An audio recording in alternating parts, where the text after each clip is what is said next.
To understand why you are trapped, you must first understand the fuel that runs the machine. We call it currency, but its true name is debt. Think about it.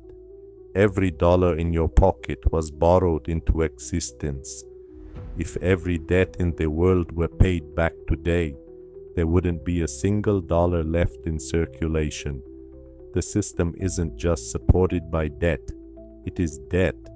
This is the first layer of the matrix. You are told to save, but the system is designed to punish savers. While you are sleeping, central banks are printing more fuel for the engine. This is called inflation, a hidden tax that no one voted for, but everyone pays. Imagine running a marathon where the finish line moves back 1 mile for every mile you run. That is the life of the average worker. You get a 5% raise, but the cost of living goes up by 10%. You aren't getting richer. You are just running faster to stay in the same place. The debt engine needs your labor to maintain its value.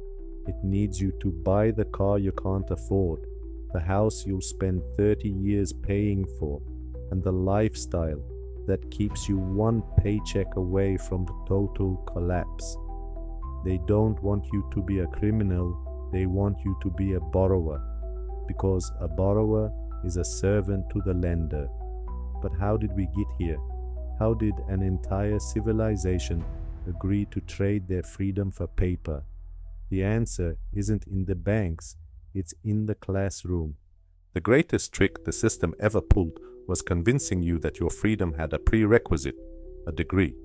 From the age of 5, you are placed in a room, told when to speak, when to eat, and when to think.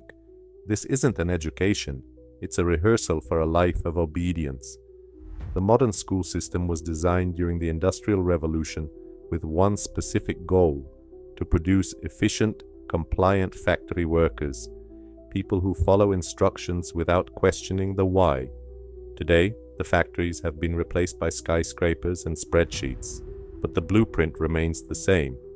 They teach you how to solve equations you'll never use, but they never mention how taxes work, how to build an asset, or how to use debt as a tool instead of a trap. Why? Because a financially literate population is impossible to enslave. But there is a darker layer to this. To get that prestige degree, you are encouraged to take on massive student loans before you even have a job. You enter the workforce not as a free agent, but as a debtor. You are forced to take the highest paying job you can find, even if it kills your soul, just to service the interest on your education. You've been sold a dream, but you bought a mortgage on your future.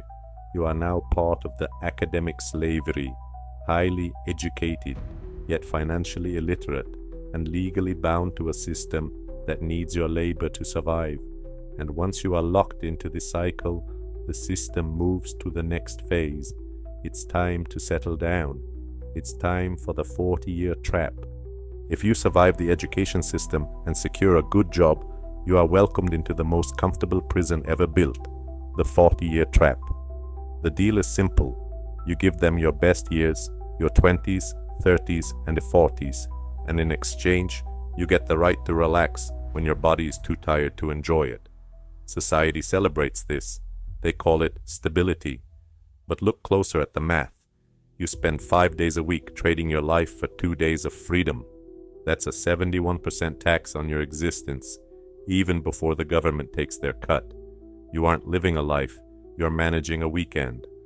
The matrix keeps you in this loop by creating a cycle of consumer sedation. You work a job, you hate to buy things, you don't need to impress people you don't like. You upgrade your phone, your car, your house, and with every upgrade, the bars of the cage get thicker. You aren't buying luxury, you're buying a longer sentence. The system relies on your fear of the unknown. It whispers that it's too risky to start something of your own, while it slowly devalues your currency and replaces your job with an algorithm. The real risk isn't starting a business. The real risk is trusting a corporation with your family's future for 4 decades. By the time you reach the finish line at 65, you realize the prize was an illusion.